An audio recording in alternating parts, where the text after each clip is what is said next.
فواد احمد ساتھ موجود ہیں۔ فواد صاحب، سیاسی میدان میں نون لیگ کی اسٹائل کو آپ کیسے دیکھتے ہیں؟ اور جیسا کہ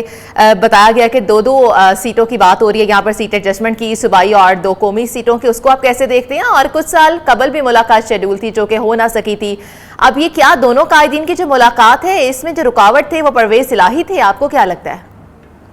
نہیں جی، دیکھیں میں سمجھتا ہوں کہ انتخابات سے پہلے ایک فطری عمل ہے لوگوں کی ملاقاتیں ہونا، اس کا ایک مخصوص وقت ہوتا ہے کہ جس وقت وہ ملاقاتیں عمل پذیر ہوتی ہیں۔ یہ نہیں ہو سکتا کہ انتخابی اتحاد جو ہے وہ انتخابات کے اعلان کے فوری بعد یا جو ہے وہ کئی مہینوں پہلے ہو جائے۔ انتخابی اتحاد زمینی صورتحال کو دیکھتے ہوئے سرویز نتائج کی بنیاد پر اور بھی بہت سارے عوامل شامل ہوتے ہیں کہ آپ کا کون سا کینڈیڈیٹ کس علاقے کے اندر مضبوط ہے اور کس علاقے کے کینڈیڈیٹ کو قربان کیا جا سکتا ہے اپنی دیگر ساتھی سیاسی جماعت کے لیے۔ تو انتخابی اتحاد کی ایک خاص جو ہے وہ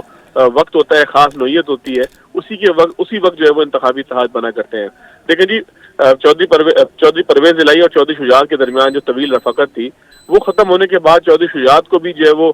کاندھا جو ہے وہ درکار تھا، اور میاں محمد نواز شریف یا شہباز شریف صاحب بھی جو ہے وہ ایک حکمت عملی کے تحت اور کسی یقین دہانی کے بعد چودھری شجاعت صاحب کو منانے میں کامیاب ہوئے تھے کہ وہ تحریک عدم اعتماد میں ان کا ساتھ ہے۔ اب ظاہر ہے کہ یہ وقت لوٹانے کا ہے، ان تمام وعدوں کو پورا کرنے کا ہے جو عدم اعتماد کے وقت ہوئے، اور اگر فطری طور پر دیکھا جائے تو چودھری شجاعت حسین اور میاں محمد نواز شریف کو کہ ماضی میں بہت سی تلخیاں ہوئیں، لیکن اس سے زیادہ تلخیاں تو شاید محترمہ بے نظیر بھٹو اور میاں نواز شریف کے درمیان بھی تھی کہ دونوں ایک دوسرے کی حکومتوں کو گرانے کا سبب بنتے رہے، لیکن بعد میں ہم نے دیکھا کہ میثاق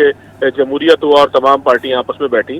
تو اگر اس کو آپ یہ کہیں کہ جی ماضی کی تلخیوں کی بنیاد پر آگے نہیں بڑھا جا سکتا یا ماضی کی تلخیاں جو ہیں وہ کسی کو روکنے کا سبب بن سکتی ہیں، تو یہ سیاست تو نام ہی امکانات کا ہے، اور سیاست میں تو امکان روز بدلتے ہیں۔